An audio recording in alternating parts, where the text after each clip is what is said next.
দর্শক আমন্ত্রণ জানাচ্ছি ইস্পাহানি মির্জাপুর চা মুক্তবাক অনুষ্ঠানে। আপনাদের সাথে আছি আমি নাজনীন নাসিরুদ্দৌলা। আমাদের অতিথিদের সাথে আপনাদের পরিচয় করিয়ে দিচ্ছি। যদিও তিনজন অতিথির মধ্যে দুজন এখনো এসে পৌঁছাননি, কিন্তু খুব শীঘ্রই তারা এসে পৌঁছাবেন আমাদের সাথে। আমাদের সঙ্গে স্টুডিওতে যুক্ত হবেন ব্যারিস্টার রুমিন ফারহানা, সাবেক সংসদ সদস্য এবং আইনজীবী, সুপ্রিম কোর্ট।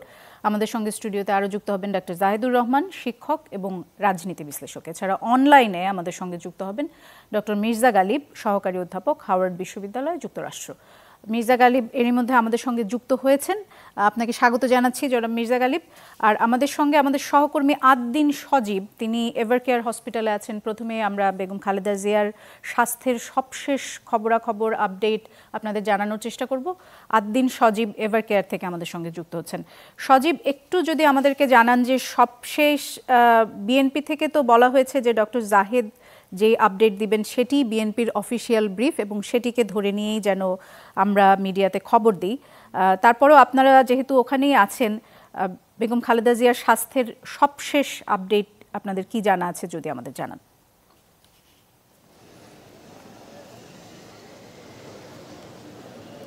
কিছুক্ষণ আগে জামাতে ইসলামের আমির ডাক্তার শফিকুর রহমান তিনি হাসপাতালে বেগম খালেদা জিয়াকে দেখতে গিয়েছিলেন এবং তিনি আমাদেরকে যেটা জানালেন যে খালেদা জিয়াকে তার দেখার সুযোগ হয়েছে, এটা তার সৌভাগ্যের মতো। এবং যে গুরুত্বপূর্ণ তথ্যটা তিনি দিয়েছেন যে তার যে চিকিৎসা দেয়া হচ্ছে সেই চিকিৎসাটা তিনি নিতে পারছেন, এটাকে তিনি ইতিবাচকভাবে বলছেন। এবং একই সঙ্গে তিনি আশা করছেন, দোয়া করছেন যে যেহেতু চিকিৎসা নিতে পারছেন, তার ডায়ালাইসিস চলছে, যে বিষয়টা তিনি বললেন যে ডায়ালাইসিস চলছে এবং এই ডায়ালাইসিস তিনি নিতে পারছেন এবং সামগ্রিকভাবে তার শরীরে যে অন্যান্য নানাবিধ সমস্যা, সেই সমস্যার যে চিকিৎসা সেটা তিনি নিতে পারছেন, এটাকে তিনি ইতিবাচকভাবে দেখছেন। এবং একই সঙ্গে তিনি দেশবাসীর কাছে তিনিও প্রত্যাশা করছেন, কেননা তিনি মনে করছেন খালেদা জিয়া এই মুহূর্তে যে সংকটময় সময় কাটাচ্ছে, এতটা তার যে চিকিৎসা চলছে তাতে করে এতটা কঠিন সময় হয়তো এর আগে আসেনি বলে তিনি মনে করছেন। একই সঙ্গে তিনি চিকিৎসক সহ অন্যান্যদের সঙ্গে কথা বলেছেন, একটু ডিপ সিচুয়েশনের কথা বলছেন, যেটা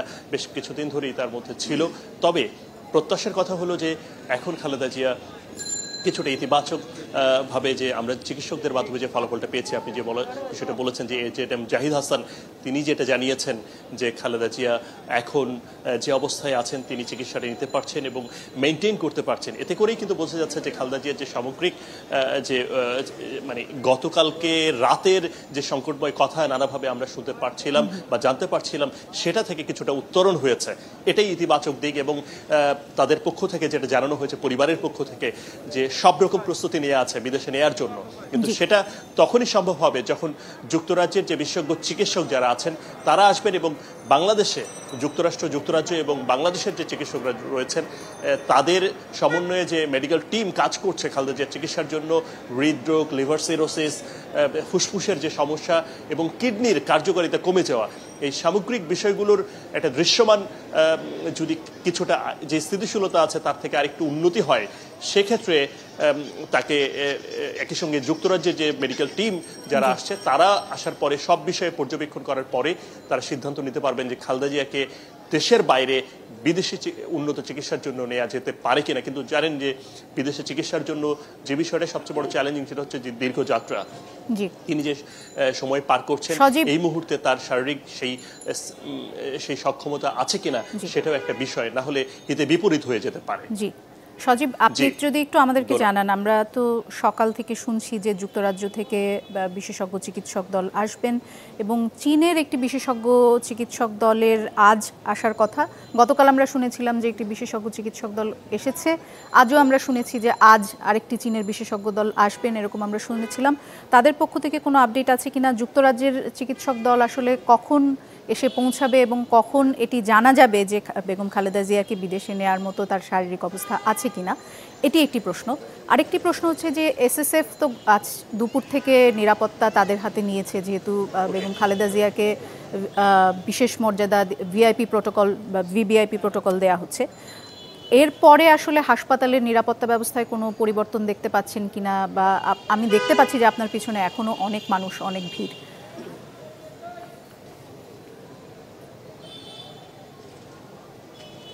হ্যাঁ, আপনি যেটা বলছিলেন যে আসলে দেশের নানা প্রান্ত থেকে, দূর দূরান্ত থেকে মানুষের যে উপস্থিতি, বিশেষ করে বিএনপি নেতাকর্মীদের যে উপস্থিতি, তারা এখানে ভিড় করেছেন, এখানে আসছেন। খালেদা জিয়ার যে হাসপাতালে আছেন এভারকেয়ার, আমার পেছনের যে হসপিটালটা, সেখানে কাছ থেকে একটু হাসপাতালটা দেখা, এই ধরনের অনুভূতির জন্য তারা মূলত ছুটে আসা, আবেগের টানে বা অন্তরের যে টান সে জায়গা থেকে। আপনি জানেন যে আজকে শুধু যে সাধারণ যারা মানুষ তারাই আসছে তা নয়, বিভিন্ন নেতাকর্মীরাও আসছেন। যেমন জয়নাল আবেদিন ফারুক, বিএনপি চেয়ারপারসনের উপদেষ্টা, তিনিও এসেছিলেন। তিনিও বললেন যে অন্তরের টানে তিনি এসছেন এবং তিনি খোঁজখবর নিয়েছেন। তিনি এজেডএম জাহিদ হোসেন, যিনি ব্যক্তিগত চিকিৎসক খালেদা জিয়া, তার সঙ্গে কথা বলতে পারেননি, কিন্তু তারপরেও তিনি সেই বিষয়টা কাছ থেকে গিয়ে একটু তার সহানুভূতি বা দোয়ার যে জায়গাটা সেটা বোঝার চেষ্টা করেছেন বা বোঝানোর চেষ্টা করেছেন। একই সঙ্গে আপনি যে বিষয়টা বলছেন যে যুক্তরাজ্য থেকে যে চিকিৎসক, আমরা যতটুকু জানতে পেরেছি, বিএনপির শীর্ষ পর্যায় থেকে যতটুকু আমাদের কাছে তথ্য রয়েছে, তাতে আগামীকালকে তারা আসতে পারে, সেটা দুপুর নাগাদ হতে পারে। তবে সে বিষয়টা চূড়ান্ত করে ঠিক সময়টা বলা যাবে না। তবে আগামীকালকে যে তারা আসছে এই বিষয়টা আমাদেরকে বিভিন্ন পক্ষ থেকে জানানো হয়েছে। এর বাইরে চীনের যে প্রতিনিধি দল, তারা কিন্তু এর আগেও এসছে এবং একই সঙ্গে আজকে আসার যে কথা ছিল সেই তথ্যটা আমাদেরকে হসপিটাল কর্তৃপক্ষ বা অন্য কোনো পক্ষ সেভাবে করে নিশ্চিত করতে পারেনি। দোলা জি, সজীব, অসংখ্য ধন্যবাদ আপনাকে। দর্শক, আপনাদেরকে জানিয়ে রাখি যে আমাদের দুজন অতিথি যারা তখনও এসে পৌঁছাননি আমরা যখন অনুষ্ঠান শুরু করেছি, তারা এরই মধ্যে এসে পৌঁছেছেন। ব্যারিস্টার রুমিন ফারহানা, সাবেক সংসদ সদস্য এবং আইনজীবী সুপ্রিম কোর্ট, এবং ডাক্তার জাহিদুর রহমান, শিক্ষক এবং রাজনীতি বিশ্লেষক। আপনাদের দুজনকে স্বাগত জানাচ্ছি। অসংখ্য ধন্যবাদ আমাদের সঙ্গে যুক্ত হওয়ার জন্য। অনলাইনে আমাদের সঙ্গে মির্জা গালিব এর মধ্যেই যুক্ত হয়েছেন। মির্জা গালিব, আপনাকে দিয়ে আমি শুরু করি। আমাদের সহকর্মী আদ্দিন সজীব তিনি জানাচ্ছিলেন যে ডাক্তার শফিকুর রহমান এভারকেয়ারে বেগম খালেদা জিয়াকে দেখতে গিয়েছেন এবং তিনি দেখতে পেরেছেন, এরকমটি আমাদের সহকর্মী দাবি করছিলেন। একদিকে যখন জামাতে ইসলামের আমির বেগম খালেদা জিয়াকে দেখতে যাচ্ছেন, অন্যদিকে আমরা দেখছি যে জামাতে ইসলামের কিছু নেতার পক্ষ থেকে এমন সব বক্তব্য আসছে, সেগুলো নিয়ে একটু আপনার প্রতিক্রিয়া জানতে চাই। জামাত ইসলামের নায়েবে আমির এটিএম আজহারুল ইসলাম তিনি বলেছেন যে ইংল্যান্ডের নাগরিকত্ব ছেড়ে এসে যদি প্রধানমন্ত্রী না হতে পারেন 2 কুলি হারাবেন, তাই অনেক নেতা বিদেশ থেকে দেশে আসার সাহস পাচ্ছেন না। এছাড়া জনাব শিশির মনির তিনি বলেছেন যে আমি যদি জনাব তারেক রহমান সাহেবের জায়গায় থাকতাম কোনো কিছুর তোয়াক্কা না করে অনেক আগেই মায়ের কাছে চলে আসতাম। এই মন্তব্যগুলো আপনি কিভাবে দেখছেন এরকম একটি স্পর্শকাতর সময়? দোলা, ধন্যবাদ আমাকে ইনভাইট করার জন্য। রুমিন আপা আছেন, জাহেদ ভাই আছেন, তাদেরকে ওয়েলকাম, এবং যে সমস্ত দর্শক আমাদের আজকের অনুষ্ঠান দেখছেন সবাইকে সালাম এবং শুভেচ্ছা। আমি প্রথমেই বেগম খালেদা জিয়ার প্রসঙ্গ দিয়ে শুরু করি। উনি প্রচণ্ড পরিমাণ অসুস্থ অবস্থায়, চিকিৎসা অবস্থায় আছেন। আমরা সবাই ওনার জন্য দোয়া করি, আল্লাহ যেন ওনাকে সুস্থতা দান করেন। খালেদা জিয়া বাংলাদেশের রাজনীতিতে এখন একটা অসাধারণ জায়গায় আছেন, যেখানে উনি তার নিজের দলের বিয়ন্ডে গিয়ে মোটামুটি, আপনি যদি আওয়ামী লীগকে বাদ দেন তাহলে বাকি সকল রাজনৈতিক দলের সমর্থক, কর্মী, নেতা যারা আছেন তাদের সবার একটা রেসপেক্টের জায়গায় উনি আছেন, এবং বাংলাদেশের যে গণতান্ত্রিক সংগ্রাম, সেই সংগ্রামের একটা আইকন হিসাবে উনি এখন প্রতিষ্ঠিত হয়েছেন। লম্বা সময় বাংলাদেশে যে ভারতীয় আধিপত্যবাদের রাজনীতি, তার বিপক্ষে ওনার বলিষ্ঠ অবস্থান ছিল। তো ওনার মতো রাজনীতিবিদ আমাদের জন্য অ্যাসেট। আমরা আশা করবো যে উনি সুস্থ হয়ে আমাদের মাঝে ফিরে আসবেন। দ্বিতীয় যে প্রসঙ্গটা উঠছে সেটা হচ্ছে যে ওনার সন্তান তারেক রহমান, যিনি বিএনপির ভারপ্রাপ্ত চেয়ারম্যান, উনি 5ই গত বছর আমাদের যেই গণ অভ্যুত্থান হইল, তারপরে আমরা সবাই আশা করছিলাম যে উনি দেশে আসবেন। তো উনি এখন পর্যন্ত আসেন নাই। বিশেষ করে এরকম একটা সংকটপূর্ণ মুহূর্তেও উনি আসেন নাই, যেটা জনমনে অনেকগুলো প্রশ্ন তৈরি করেছে। আপনি জামাতের বিভিন্ন নেতৃবৃন্দের যে সমস্ত বক্তব্য, সেগুলো এই প্রশ্নের সাথে রিলেটেড। তো আমি এটাকে যদি 3টা ভাগে ভাগ করব, একটা হচ্ছে ওনার ব্যক্তিগত, তারেক রহমানের ব্যক্তিগত বিষয়, এটা খুবই প্রাইভেট ইস্যু। ধরেন উনি কখন আসবেন, কিভাবে আসবেন, সেটি নিয়ে সাধারণত অন্য কারো বক্তব্য দেওয়াটা খুব সমীচীন না।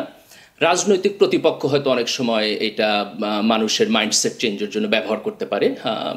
গ্রামাটিক্যালি রং না, ডিসেন্সি নিয়ে আমরা প্রশ্ন তুলতে পারি, কিন্তু একটা পার্সোনাল স্পেস সেখানে থাকে। দ্বিতীয় হচ্ছে দলীয়, যে উনি যেহেতু দলের ভারপ্রাপ্ত চেয়ারম্যান, উনি যত তাড়াতাড়ি দেশে এসে ওনার দলকে নেতৃত্ব দিবেন তত বেটার। তো এটাও দলের আভ্যন্তরীণ ইস্যু, সেখানেও আমাদের খুব বেশি প্রশ্ন করার কিছু নাই। তো নাগরিক অ্যাক্টিভিজমের জায়গা থেকে যদি আমরা দেখি, থার্ড পয়েন্টটা ইম্পর্টেন্ট, যেটা ধরেন দেশের স্বাধীনতা, সার্বভৌমত্ব, নিরাপত্তার সাথে রিলেটেড। যেমন উনি একটা ফেসবুকে স্ট্যাটাসে তারেক রহমান বলছেন যে ওনার দেশে আসার সিদ্ধান্ত ওনার নিজের হাতে নাই। তো এটা একটা কোশ্চেন রেইজ করে যে ওনার নিজের হাতে যদি না হয় তাহলে এটার সাথে আমাদের সিকিউরিটি ইস্যু জড়িত কিনা। উনি তো ফিউচার প্রাইম মিনিস্টার প্রসপেক্টিভ, তাই না? ধরেন জামাত এবং বিএনপি 2টা রাজনৈতিক দল এখন ক্যান্ডিডেট, তো তাহলে আমি জামাতের আমির এবং ওনাকে আমরা বাংলাদেশের ফিউচার বা প্রাইম মিনিস্টার ক্যান্ডিডেট হিসেবে বিবেচনা করব। তো সেই জায়গা থেকে যদি ওনার সিদ্ধান্ত উনি স্বাধীনভাবে না নিতে পারেন, তাহলে তার সাথে আমাদের রাষ্ট্রীয় নিরাপত্তার ইস্যু জড়িত কিনা, এটা আমি মনে করি একটা ভ্যালিড কোশ্চেন। এবার জামাতের দিক থেকে যদি দেখি যে জামাত তো একটা ওনার অপোনেন্ট পলিটিক্যাল পার্টি, তাহলে জামাত এখানে যেটা করার চেষ্টা করতেছে সেটা হলো যে তারেক রহমানের নেতৃত্বের মধ্যে যে একটা দুর্বলতা, ওনার এই যে আসার সিদ্ধান্ত খুব স্ট্রংলি উনি নিতে পারতেছেন না, এই দুর্বলতাটাকে জামাত ব্যবহার করতে চাইতেছে পাবলিক ওপিনিয়ন শেপ করার জন্য। পলিটিক্যাল গ্রামারের দিক থেকে যদি আমি বলি তাহলে এটা ভ্যালিড, কারণ সাধারণত এগুলো সব রাজনৈতিক দল করে। কিন্তু দুইটা জায়গা থেকে আমি বলবো যে এটা খুব বেশি প্রশংসাযোগ্য কাজ না। একটা জায়গাটা হলো ডিসেন্সির জায়গাটায়, যেহেতু এটা ওনার একটা সেন্সিটিভ ইস্যু, ওনার মা অসুস্থ, এরকম জায়গায় আপনি যদি ওনার ব্যক্তিগত ইস্যুটাকে রাজনীতিতে না আনতে পারেন তাহলে ভালো। আর আরেকটা জায়গা থেকে আমি এটাকে একেবারেই ওয়েলকাম করব না, সেই জায়গাটা হলো, আমি একটু লম্বা করতেছি কিন্তু এটা খুব ইম্পর্টেন্ট, সো জাস্ট আমি একটু শেষ করি প্লিজ। যে এই ইস্যুটা হলো যে আপনি যদি এখনো মনে থাকে যে 90-এ যখন এরশাদের বিরুদ্ধে আন্দোলন হয়েছিল, তখন শেখ হাসিনা এবং খালেদা জিয়ার অনেক হাস্যোজ্জ্বল ছবি, দুজন একসাথে বসে আছেন, কথা বলতেছেন, এটা কিন্তু ছিল। কিন্তু সেই জায়গাটা ধরেন গণতান্ত্রিক পিরিয়ডে 91 থেকে 2005-06 পর্যন্ত দেখেন, সেটা যাইতে যাইতে যাইতে যাইতে এক ধরনের ব্যক্তিগত শত্রুতার পর্যায়ে গেছে। আমি প্রায় এই কথা বলি যে এখন আমরা আওয়ামী লীগ বিএনপির যে একটা দ্বিদলীয় ব্যবস্থা, সেখান থেকে বিএনপি জামাতের একটা দ্বিদলীয় ব্যবস্থায় যাইতেছি। এই জায়গাতে আমরা চাই না যে এই দুইটা রাজনৈতিক দলের শীর্ষ নেতৃবৃন্দ পর্যায়ে কোনো পার্সোনাল হেট্রেড এবং পার্সোনাল আনইজিনেস তৈরি হোক, রাদার দেন আপনার খালেদা জিয়ার সাথে জামাতের বিভিন্ন নেতৃবৃন্দের যেরকম একটা আস্থার সম্পর্ক আছে, তারেক রহমানের ক্ষেত্রে সেরকম আস্থার সম্পর্ক থাকা উচিত। আমরা চাই না বলতে আসলে জি মির্জা গালিব, আমরা চাই না বলতে আসলে কি বোঝাচ্ছেন? আমি নাগরিক অ্যাক্টিভিজমের জায়গা থেকে বলতেছি, আমি বলতেছি দেশের মানুষের স্বার্থে, দেশের মানুষের স্বার্থে, আগামী দিনের গণতান্ত্রিক রাজনীতির স্বার্থে জামাতের শীর্ষ নেতৃবৃন্দ যদি তারেক রহমানের এই ইস্যুগুলোকে অমিট করতে পারেন তাহলে আমাদের জাতীয় ইউনিটের জন্য সেটা ভালো। আচ্ছা, অসংখ্য ধন্যবাদ আপনাকে। আমি আপনার কাছে আবারও আসবো। রুমিন ফারহানা, আপনার কাছে যেতে চাই। মির্জা গালিব ফেসবুকে একটি স্ট্যাটাস দিয়েছেন এবং যে প্রসঙ্গটি নিয়ে তিনি এখন কথা বলছিলেন, আমি সেটাই আপনার কাছে জানতে চাই যে দেশের সবচাইতে বড় দলের ভারপ্রাপ্ত প্রধানকে আজকে যে বা যারা তার নিজের দেশে আসতে বাধা দিচ্ছে, আগামী দিনে উনি প্রধানমন্ত্রী হইলে তারা দেশের স্বার্থবিরোধী কিছু করতে উনাকে চাপ দিবেন না, তার গ্যারান্টি কি? আপনাকে অসংখ্য ধন্যবাদ। আমি বিএনপির ভারপ্রাপ্ত চেয়ারম্যান জনাব তারেক রহমানের স্ট্যাটাসটি দেখেছি, পড়েছি, আপনারা সকলেই দেখেছেন। তিনি সেখানে খুব পরিষ্কারভাবে বলেছেন তার আসবার সিদ্ধান্ত তার একক সিদ্ধান্ত নয়, হ্যাঁ, এবং তিনি ঠিক কি কারণে আসতে পারছেন না সেটার সঙ্গে নিরাপত্তা জড়িত। এটা পুরো স্ট্যাটাসটি পড়লেই মানে রিড বিটুইন দ্য লাইন্স দেখলে আমরা পরিষ্কার হয়ে যায় যে নিরাপত্তা ইস্যুটা এখানে জড়িত। সে কারণে তিনি বলছেন আমি এটা খুব স্পষ্ট করে বলাটাও এটা এখন উপযুক্ত সময় না। দেখুন, আমাদের উপমহাদেশের রাজনীতি খুবই রক্তাক্ত রাজনীতি। আমরা ইন্দিরা গান্ধীকে অ্যাসাসিনেটেড হতে দেখেছি, তার ছেলে রাজীব গান্ধী নির্বাচনী প্রচারণায় নেমে অ্যাসাসিনেটেড হন। আমরা বেনজির ভুট্টো দেখেছি। আমাদের বাংলাদেশে আমরা বঙ্গবন্ধু শেখ মুজিবুর রহমান এবং শহীদ প্রেসিডেন্ট জিয়াউর রহমান দুজনেই কিন্তু মানে নিহত হন, গুলিতে নিহত হন। এবং প্রত্যেকের ক্ষেত্রে আপনি দেখবেন এই প্রত্যেকটা ঘটনায় যারা নিরাপত্তার দায়িত্বে ছিল, যারা গোয়েন্দা সংস্থায় কাজ করে, তারা কিন্তু প্রত্যেকেই 5 জনের ক্ষেত্রে আমি আপনাকে বলছি অ্যালার্ট করেছে, প্রত্যেককে সাবধান করা হয়েছে। এবং এই সাবধান তারা 5 জনের কেউ, যে 5 জনের উদাহরণ আমি এখানে দিলাম, একজনও শোনে নাই। নেপালে এই ঘটনা ঘটেছে, শ্রীলঙ্কাতে ঘটেছে।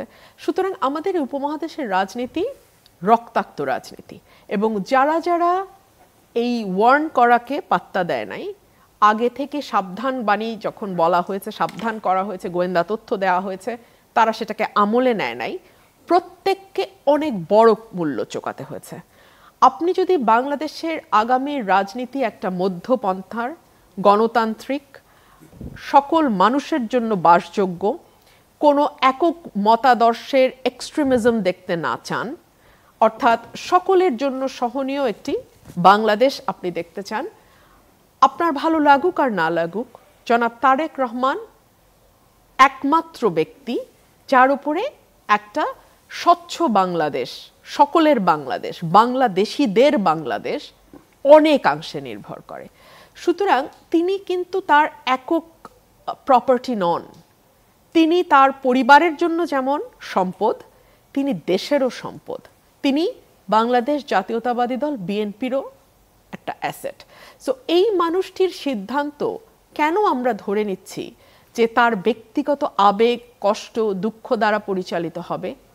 আমরা কি দেখি নাই যে এই দেশের রাজনীতি কতটা নির্মম, যে দেশনেত্রী বেগম খালেদা জিয়াকে অকাল বৈধব্য মেনে নিতে হয়েছে, তাকে মা হারা হতে হয়েছে যখন তিনি 111 সরকারের সময় কারাগারে, তিনি তার একমাত্র মানে দুই পুত্রের একজনকে হারিয়েছেন চিরতরে যখন তিনি অফিসে বালুর ট্রাক দ্বারা তাকে ঘিরে রাখা হয়েছে। সো এদেশের রাজনীতি, উপমহাদেশের রাজনীতি খুব মানে খুব স্মুথ না, খুব পরিষ্কার না।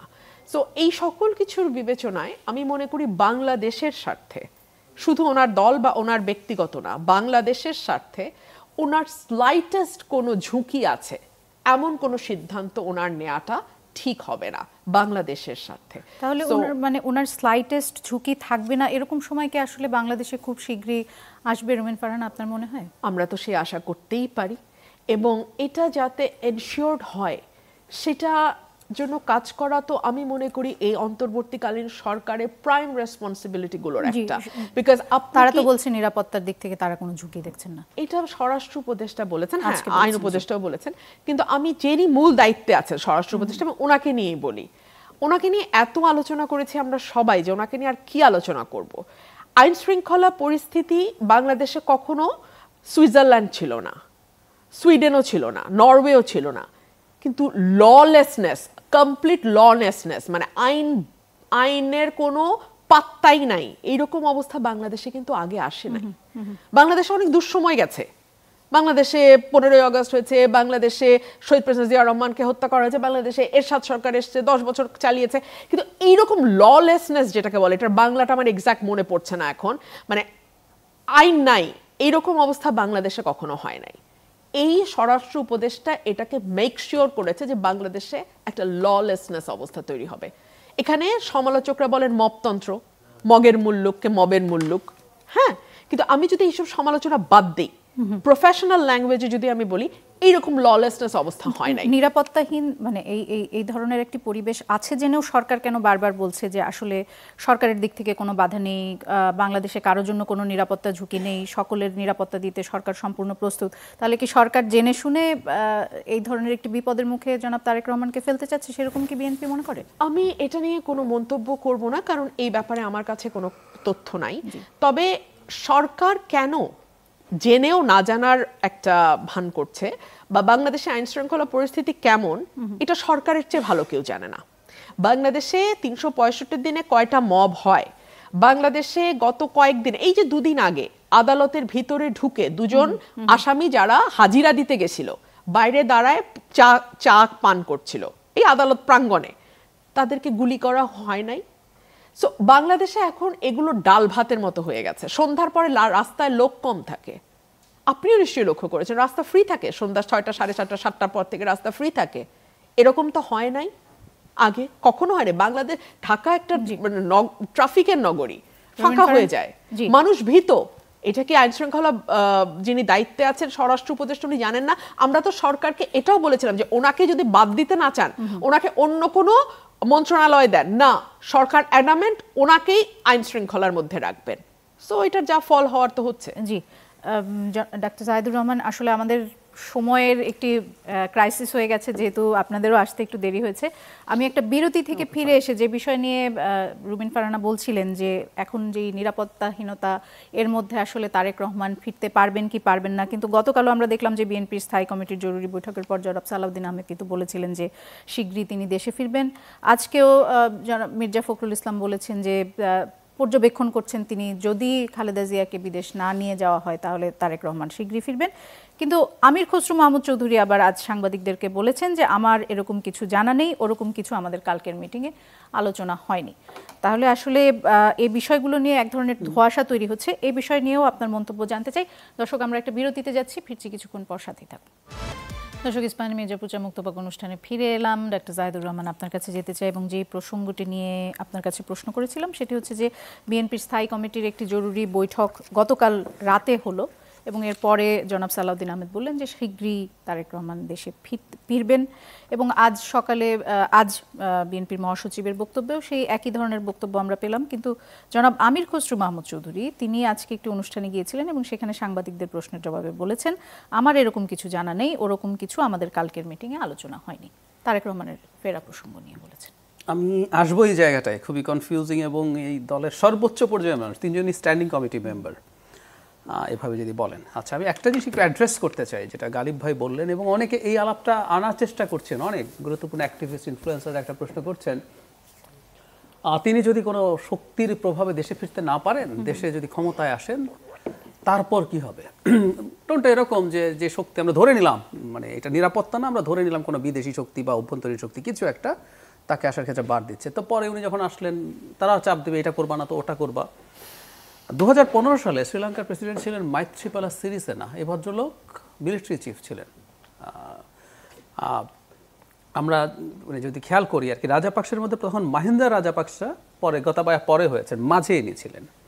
তো মাহিন্দা যখন প্রচুর চীনের দিকে চলে যাচ্ছেন তখন ভারত চিন্তা করলো তাদের একজন মানে তাদের স্বার্থ মানে বিঘ্নিত হচ্ছে, যে হামবান্টোটা পোর্ট টোট সহ অনেক কিছু তখন উনি করছিলেন। এই সিরিসেনা রাজাপাকসার অধীনে মিলিটারি চিফ ছিল, দুজন একসাথে তামিলদের বিরুদ্ধে অভিযান চালিয়েছে, কিন্তু ভারত সামহাও পিকড সিরিসেনা। এবং ওই নির্বাচনের আগে যে কেউ খুঁজলে দেখবেন শ্রীলঙ্কা থেকে সরকার, তৎকালীন সরকার মাহিন্দা রাজাপাকসা বেশ কয়েকজন মানুষকে বহিষ্কার করেছে ওরা রয়ের এজেন্ট বলে। অভিযোগ হচ্ছে ওখানে তার রাতের ভোট দেওয়া যায় না, ওখানে থেকে সিরিসেনাকে জেতানোর যে ইলেকশন স্ট্র্যাটেজি ঠিক করছে। So it was branded. আমি যে কথাটা বলতে চেয়েছি যে মাইথ্রিপালা সিরিসেনা আসলে ইন্ডিয়ার সমর্থনেই প্রেসিডেন্ট হচ্ছেন বলে মনে হচ্ছিল এবং উনি ইলেক্টেড হয়ে গেলেন। মজার ব্যাপার, উনি যখন ক্ষমতায় গেলেন উনি নিজেও শেষ পর্যন্ত আর ইন্ডিয়ার দিকে লিন্ড ছিলেন না। উনি ওনার পক্ষ সরিয়ে উনি চায়নার দিকে চলে গেছেন এবং ইন্ডিয়া তাকে খুব বেশি কিছু করে উঠতেও পারেনি। আমি যে কথাটা বলতে চাইছি, আপনি ক্ষমতার বাইরে যে জায়গায় থাকেন আর যখন ক্ষমতায় আসেন দুটো একই বাস্তবতা না। তারেক রহমান একটা ভালো ইলেকশন হলে পটেনশিয়াল বাংলাদেশের প্রাইম মিনিস্টার, এটা আমরা ধরে নিতে পারি, কিন্তু উনি ক্ষমতায় আসেননি। সেই সময় তার উপরে বৈদেশিক শক্তি বলি, অভ্যন্তরীণ শক্তি বলি, যে ধরনের প্রভাব রাখতে পারার কথা, একটা ফেয়ার নির্বাচন হুইচ ইজ ইম্পর্টেন্ট। ক্ষমতায় থাকলে যে প্রভাব চলে যাবে তা না। শেখ হাসিনা ক্ষমতায় ছিলেন কিন্তু প্রভাব ছিল, কারণ উনি জনগণের ভোটে নির্বাচিত হন নাই, তিনি কারো আশীর্বাদ নিয়ে ক্ষমতায় ছিলেন, তাই তাদের প্রভাব ছিল। কিন্তু জনগণের জেনুইন ভোটে যদি নির্বাচিত হয়ে প্রধানমন্ত্রী হয়ে আসতে পারেন, তখন পুরো স্টেটের মেশিনারি সহ সব কিছু তার যখন নিয়ন্ত্রণে থাকবে, তখন তাকে দিয়ে যে কোনো কিছু করিয়ে ফেলা যাবে না। সো দুইটার তুলনা একেবারেই ভুল বলে আমি মনে করি। এবার আপনি যেটা বলছেন সেটা খুবই সারপ্রাইজিং এবং দুঃখজনক। মানে আমরা বিএনপির পক্ষ থেকে তারেক রহমানের আশা নিয়ে, যেমন ধরুন হঠাৎ করে তো আর তারেক রহমান যে স্ট্যাটাসটা দিয়েছেন এটা তো হঠাৎ করে হয়নি। তার আগে ডক্টর জাহিদ, আমি আপনার যে বক্তব্য সেটি নিয়ে আরেকটি প্রশ্ন করতে চাই। সেটি হচ্ছে যে আপনার এই বক্তব্য পরিষ্কার যে ক্ষমতায় আসার আগে এক ধরনের সিচুয়েশন, যদি বিএনপি ক্ষমতায় আসে তখন এবং জনগণের ভোট নিয়ে ক্ষমতায় আসে তখন আসলে পরিস্থিতি তাদের অনুকূলে থাকবে এবং চাইলেই বাইরের কোনো শক্তি তাদেরকে দিয়ে কোনো কাজ করিয়ে নিতে পারবে না। যেই প্রশ্নটি ডক্টর মির্জা গালিব তার ফেসবুক স্ট্যাটাসে দিয়েছিলেন সেটির উত্তর দিলেন। কিন্তু আমার প্রশ্ন হচ্ছে যে এই যে জনাব তারেক জিয়া বা জনাব তারেক রহমান যে দেশে আসতে পারবেন না এখন, সেটি তো তিনি তাহলে বা এই বিষয়টি যে তার একক নিয়ন্ত্রণাধীন নয়, এটি তো নিশ্চয়ই তিনি এই দুদিন আগে জানতে পারেন। জি, কিন্তু বিবিসি বাংলার সাথে সাক্ষাৎকারে উনি বলেছেন উনি খুব শীঘ্রই দেশে ফিরবেন। তার আগে সালাউদ্দিন আহমেদও আমাদেরকে বলেছেন যে নভেম্বরে জনাব তারেক রহমান দেশে ফিরবেন।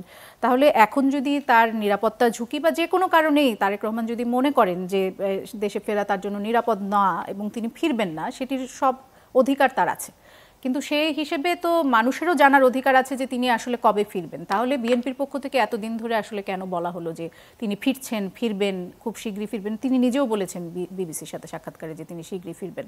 তাহলে তো সেটি পরিষ্কার করা দরকার ছিল যে তিনি ভোটের আগে ফিরবেন না। যদি বিএনপি ক্ষমতায় আসে তাহলে তিনি ফিরবেন। আমি আবারও একটু বলি, উনি ক্ষমতায় আসলেই আমি আমি মনে করি না বিদেশি শক্তি এখানে ফ্যাক্টর। আমি বলছি যারা বলছেন বিদেশি শক্তি, আমি প্রশ্নটার একটা তাত্ত্বিক জবাব দিয়েছি। আমি কিন্তু কারণ মনে করি সিকিউরিটিকে, ওটাকে মনে করি না।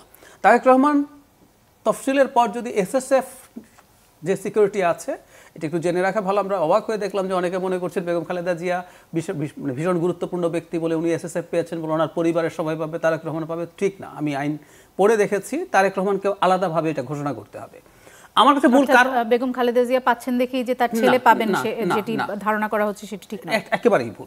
ওখানে আর্টিকেল 8 ওখানে মধ্যে ক্লিয়ারলি লেখা আছে যিনি অতি গুরুত্বপূর্ণ ব্যক্তি ঘোষিত হয়েছেন শুধু তিনি, দুজন বাই ডিফল্ট, প্রেসিডেন্ট এবং প্রধানমন্ত্রী, এরা পাবেনি। এই ঘোষণার মাধ্যমে তার নিরাপত্তাজনিত যে শঙ্কা সেটির কোনো আসলে অ্যাড্রেস হলো না, কোনো কিছু হয়নি। উনি যদি ওটা নিজে পান, যদি এটা রাজনৈতিক প্রশ্ন ট্রিগার করবে, আমি ধারণা করি উনি তো একটা দলের প্রধান, ওনাকে কেন দেব, আরেকটা দলের প্রধান কেন পাবেন না, এসব আলাপ শুরু হয়ে যেতে পারে। যাই হোক, আমার কাছে কারণ ওটা মনে হয়, কিন্তু আমি যেটা জবাব দিচ্ছি এটা একটা থিওরিটিক্যাল অ্যান্সার, যেটা আসলে অনেকে বলছেন এটার লজিক্যাল ফ্ল আছে, সেটা বলতে চেয়েছি। কিন্তু আপনার সাথে আমি একমত, এই জিনিসটা তো হঠাৎ করে শুরু হয়নি। আপনি খুব শীঘ্রই বললেও তা এক ধরনের নন স্পেসিফিক কথা আছে, কিন্তু আপনি মাস দিয়ে দিয়ে কথা বলেছেন। আমার কাছে এই জিনিসটা খুবই অবিশ্বাস্য লাগে। এটা কেন বলবেন? মানে এটা তো এই মাসের পরে বোঝা যাবে।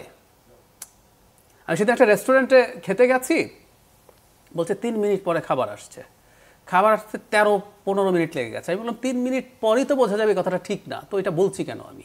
এটা কি এক ধরনের রাজনৈতিক প্রতারণা না? প্রতারণা না, আমি এটাকে বোকামি বলবো। মানে যেটা আপনি নভেম্বর যখন বলছেন, নভেম্বর তো আসতে আর বেশি দেরি নাই, নভেম্বর শেষ হতে বেশি দেরি নাই, যখন এটা হবে না তখন তো মানুষ বুঝবে যে এটা ঠিক ছিল না। এই জন্য নন স্পেসিফিক, খুব শিগগিরও আসলে ঠিক না, কিন্তু তারপর একটু নন স্পেসিফিক আছে, সেটাও চলে, কিন্তু এটা বলে ফেলা। ইনফ্যাক্ট তারেক রহমানের ক্ষেত্রে আমি একটা কথা একটু বলে রাখি, উনি কবে দেশে আসবেন, দেশে আসছেন না কেন, সবচেয়ে আলোচিত প্রশ্নগুলোর একটা। কিন্তু আমি মনে করি এটা একটা valid political debate, political discussion, এটা হতে হবে। সমস্যা হচ্ছে একটা ধরনের নোংরামির পর্যায়ে গেছে, যখন কেউ কেউ এই প্রশ্ন করছেন উনি একজন কুলঙ্গার পুত্র, কোট অ্যান্ড কোট। আমি অনেককে বলতে শুনছি, লিখছেন উনি মাতৃভক্ত না, মায়ের প্রতি কর্তব্য পালন করছেন না, উনি কত পাষাণ যে ওনার মায়ের এই অবস্থা নিয়ে আসছেন না, এগুলো বাজে জিনিস। বা এই সময়েও জামাতের যে গুরুত্বপূর্ণ দেন, জনাব আজহার কিন্তু একজন গুরুত্বপূর্ণ জায়গায় দাঁড়িয়ে আছেন, জনাব শিশির মনিরের বক্তব্য আছে, এই সময়ে আমার মনে হয় এই আলাপগুলো না করা, যেটা গালিব ভাই বলছেন, একটা ডিসেন্ট না আমি মনে করি। এবং উনি যে একটা গুরুত্বপূর্ণ কথা বলছেন যে দল দুটোর মধ্যে এক ধরনের ওয়ার্কিং রিলেশনশিপ যাতে থাকে, সেটা আসলে হবেও না। আমরা খেয়াল করব জামাতের কৌশল হচ্ছে বেগম খালেদা জিয়াকে রেসপেক্ট দেখিয়ে জনাব তারেক রহমানকে যে কোনোভাবে ভিলিফাই করা। আমরা বিভিন্ন সময়ে ছাত্র শিবিরের কাছ থেকে এই ধরনের স্লোগানও দেখেছি। এখন বলবেন যে ওনারা কি শিবিরের ব্যানার নিয়ে করেছে, উত্তর হচ্ছে না। কিন্তু শিবির এবং ছাত্রদলের ক্ল্যাশের সময় কিছু স্লোগান তারেক রহমানকে নিয়ে অত্যন্ত কুরুচিপূর্ণ স্লোগানও শোনা গেছে।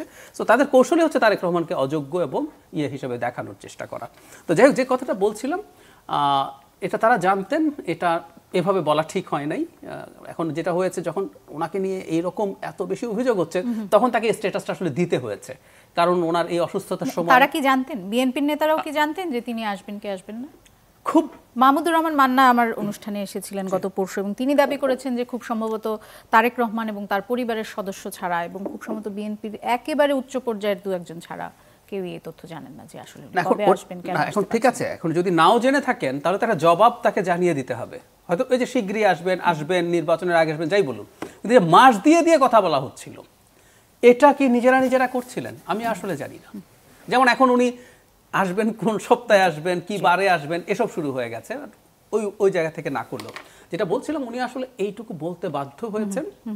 এবং বলার পর যে ডিবেটটা এখন করছি, যে গালিব ভাই যে প্রশ্নটা তুলেছেন, এটাও ভ্যালিড প্রশ্ন। আমরা এই আলোচনাগুলো করব, কারণ একটা মানুষ যদি এই ধরনের কথা বলে থাকেন এবং নন স্পেসিফিক হলে হয় কি, অনেক রকম ব্যাখ্যা শুরু হয়ে যায়।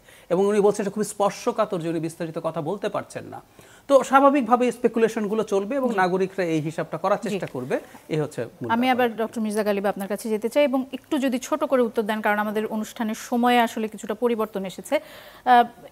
একটি বিষয়, যেমন বিএনপি যেমন পরিষ্কার করছে না যে তারেক রহমান কবে দেশে আসবেন না, আদৌ নির্বাচনের আগে আসবেন নাকি উনি এখন যেভাবে রিমোটলি চালাচ্ছেন সেভাবেই চালাবেন, এই বিষয়গুলো ঠিক একই রকমভাবে জামায়াতে ইসলামের কাছ থেকেও যেই প্রশ্নের আমরা কখনোই উত্তর পাই না, সেটি হচ্ছে যে জামায়াতে ইসলামী যদি ক্ষমতায় আসে তাহলে তারা কিভাবে দেশ চালাবে।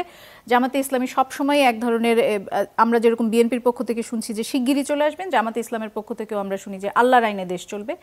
যেমন জামাতে ইসলামের ক্ষমতায় গেলে আল্লাহর আইনে দেশ চলবে বলে মন্তব্য করেছেন এটিএম আজহারুল ইসলাম। তিনি বলেছেন যে 4 দলীয় জোট সরকারের সময় তাদের দলের 2 মন্ত্রীর বিরুদ্ধে দুর্নীতির অভিযোগ কেউ তুলতে পারেনি, তাই তারা এই বিষয়ে জনগণকে তারা এক ধরনের গ্যারান্টি দিতে পারেন যে তারা দুর্নীতি করবেন না। কিন্তু এই আল্লাহর আইন আসলে বলতে, যদিও এটি এই মুহূর্তে তোলার জন্য খুব ভালো প্রশ্ন না বলেই আমি মনে করি, কিন্তু তারপরেও জামায়াত সংশ্লিষ্ট, যদিও আপনি জামায়াতের সাথে সরাসরি সংশ্লিষ্ট না, তবু তারপরেও যেহেতু শিবিরে ছিলেন, আমি একটু জানতে চাই যে আসলে আল্লাহর আইন বলতে কি। এই প্রশ্নটা আমি বারবারই তুলতে চাই যে আসলে জামায়াতে ইসলাম কি বোঝায় আল্লাহর আইন বলতে। দরকার, এটা তো আসলে মানে ভ্যালিড কোশ্চেন, অনেক আলাপ আলোচনা হইতেছে, আমি নিজেও অনেকগুলো জায়গায় এই বিষয়টি নিয়ে আলাপ আলোচনা করছি। তো আমার বোধ হয় যে এটা নিয়ে অনেক সময় নিয়ে আলাপ করতে হবে। আমি জাস্ট শুধু একটা পয়েন্ট বলে, যেহেতু আজকের আলোচনা থেকে এটা একটু ডিফারেন্ট জিনিস, আমি বলবো যে জামাত তো গণতান্ত্রিক পদ্ধতিতে নির্বাচন করতেছে, তারা একটা নির্বাচনী ইশতেহার দিবে। তো আপনি খুব প্রিসাইসলি তার নির্বাচনী ইশতেহার দেখলে বুঝবেন যে সে আসলে কি কি করতে চায়।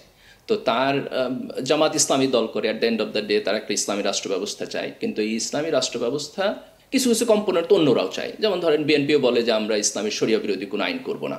তো ওই পয়েন্টে তো বিএনপি ইসলামী রাজনীতি করে, তাই না? আওয়ামী লীগ ওই কথা বলছে, ওই পয়েন্টে আওয়ামী লীগও ইসলামী রাজনীতি করে। ধরেন যে শেখ হাসিনা এত কিছু করছে, তার মধ্যেও তো উনি অনেকগুলো মডেল মসজিদ করছেন। তো আমাদের দেশে যেহেতু সংখ্যাগরিষ্ঠ মানুষ মুসলমান, ইসলামের কম্পোনেন্ট সবার মধ্যেই আছে। তো জামাত এটাকে আরো স্ট্রংলি ধারণ করে এবং বাস্তবায়ন করতে চায়, কিন্তু তার পদ্ধতিটা আমরা বুঝবো তার রাজনৈতিক কর্মসূচির মধ্য দিয়ে। তো তারা যখন নির্বাচনী ইশতেহার দিবে, সেখানে আমরা খুব প্রিসাইসলি বুঝবো যে জামাত আসলে ইমিডিয়েটলি কি করতে চায়। আমি আগের দুইটা পয়েন্টে একটু যাই। জাহেদ ভাই যে আর্গুমেন্টটা করছেন, এই আর্গুমেন্টটা আমি খুব পার্সোনালি কনভিন্সড না। দেখেন, একটা সম্ভাবনা থাকে যে আমি ধরে নিলাম যে উনি এখন control by somebody, Tarique Rahman, এবং উনি ক্ষমতায় আসলে এটাকে উনি ওভার পাওয়ার করবেন এবং উনি মেনটেন করবেন না।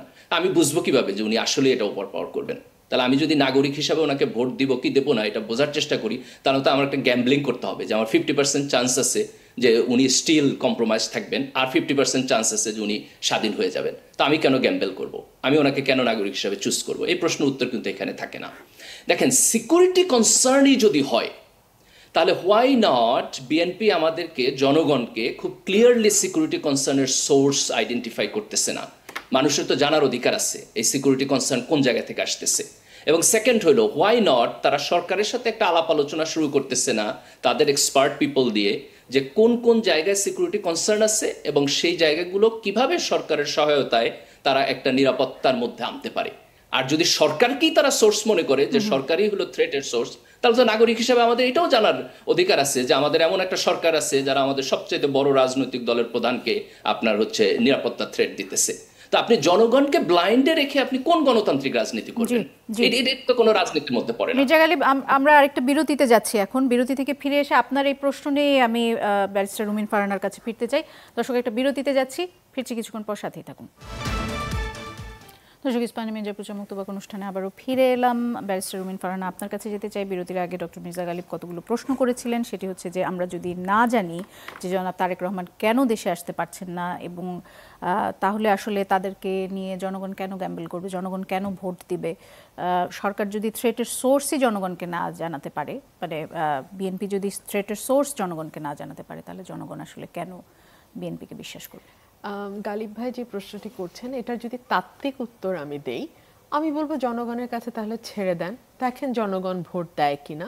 বিএনপির বিরুদ্ধে তো 15 মাস ধরে খুবই কনসিস্টেন্টলি কিছু অভিযোগ করা হয়েছে, এবং জামাতের একেবারে শীর্ষ পর্যায়ে যারা নেতৃত্ব দেন তারা কিন্তু ক্যাটেগরিক্যালি বিএনপি বললেই কিছু কিছু শব্দ ওনারা অটোমেটিক্যালি বলতে থাকেন, এবং ওই শব্দগুলো ডিসিমিনেটেড হতে হতে ওনাদের একেবারে বট বাহিনী পর্যন্ত সবাই কিন্তু ওই শব্দগুলো ক্রমাগত বিএনপির ব্যাপারে ব্যবহার করে। তো এইগুলোর এফেক্ট যদি মানুষের মধ্যে আসে এবং মানুষ সার্বিক দিক বিবেচনা করে যদি মনে করে যে তারা বিএনপিকে ভোট দেবে না, তাহলে তো সবচেয়ে বড় লাভবান হবে জামায়াতে ইসলাম, এবং জামায়াতে ইসলাম তখন জনগণের ভোট নিয়ে ক্ষমতায় যাবে, কোনো অসুবিধা নাই।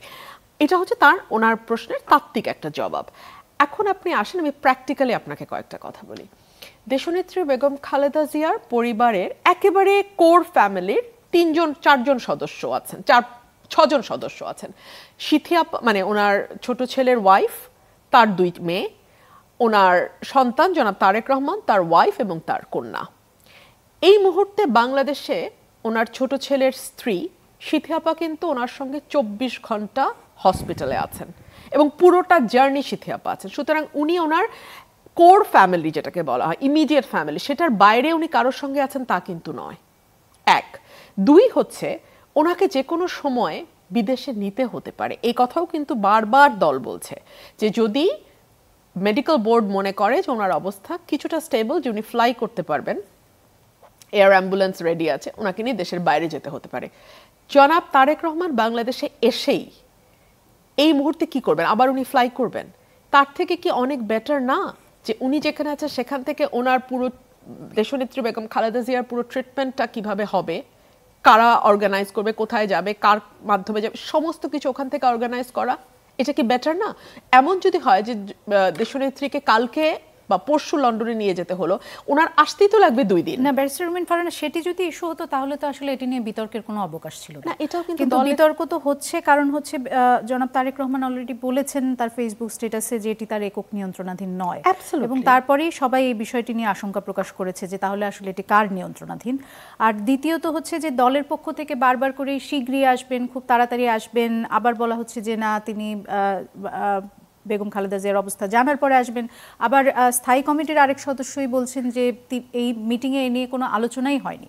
তাহলে কি এটি এক ধরনের প্রতারণা কিনা জনগণের সাথে? প্রতারণা না, একদম প্রতারণা না। মুশকিলটা হয়েছে যে এই সময়টা এত বেশি আমাদের উপরে এক ধরনের একটা stressful time we are passing, এবং এটা অস্বীকার করার কোনো উপায় নাই।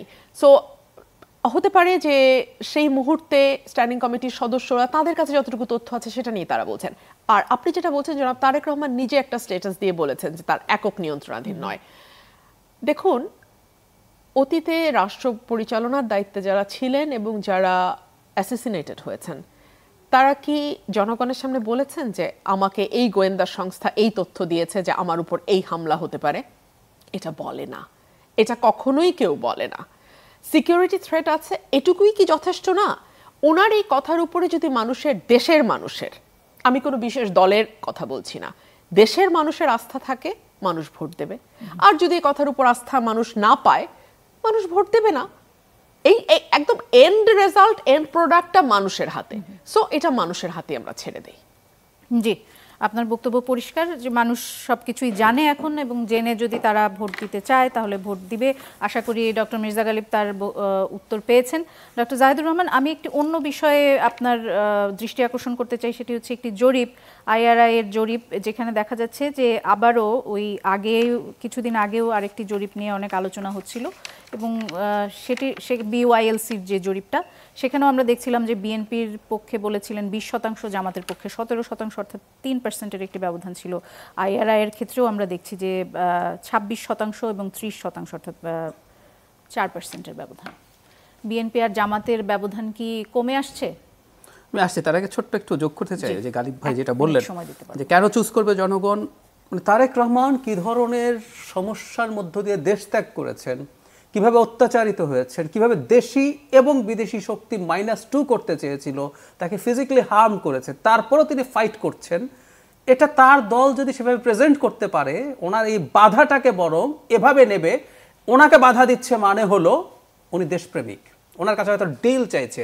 আবারও বলছি, যদি কোনো বিদেশি শক্তি বাধা দিয়ে থাকে, এটা তারা সেভাবে প্রেজেন্ট করতে পারবে। ওনার কাছে কোনো ডিল চাইছে যেটা দেশের স্বার্থ রক্ষা হবে না বলে, তিনি সেটা নিচ্ছেন না বলে ঝামেলা করার চেষ্টা করা হচ্ছে। তিনি কম্প্রোমাইজ না করে বরং তিনি হয়তো ম্যানেজ করে আসবেন, ব্যাপারগুলো এরকম হতে পারে। এটা ইভেন ভোট বাড়িয়ে দিতে পারে। আপনাকে কোনো শক্তি, আমি নাম বলে ফেলি, ভারত বাধা দিচ্ছে বলে কথাবার্তা কেউ কেউ বলছেন, ভারত যাকে বাধা দেয় সে সাচ্চা দেশপ্রেমিক। আর আমেরিকার কথা কেউ কেউ বলছেন, যদি সেটাও হয়ে থাকে আমেরিকা নিশ্চয়ই এমন কিছু চাইছে, জনগণের কাছে এই পারসেপশন হবে। সো এই বাধায় পড়াটা বরং তার জন্য পজিটিভও হতে পারে। আর রুমিন যেটা বললেন এটা ফাইনাল, এবং গালিব ভাইয়ের সাথে আমি একমত যে মানুষ যদি যারা মনে করেন এরপরে ভোট দেবেন না, দেবেন না। আর পরের প্রসঙ্গে আর আমি যাওয়ার সময় পাবো না, কারণ আমার সময় আর একদমই নেই, আমার প্রযোজক আমাকে বলে দিয়েছেন। অসংখ্য ধন্যবাদ আপনাদের তিনজনকেই। ডক্টর মির্জা গালিব, আমি খুবই দুঃখিত এই পার্টে আমি আপনার কাছে যেতেই পারলাম না। দর্শক, আমাদের আজকের অনুষ্ঠান এখানে শেষ করতে হচ্ছে। আগামীকাল রাত 11টায় আবারও কথা হবে নতুন কোনো বিষয়।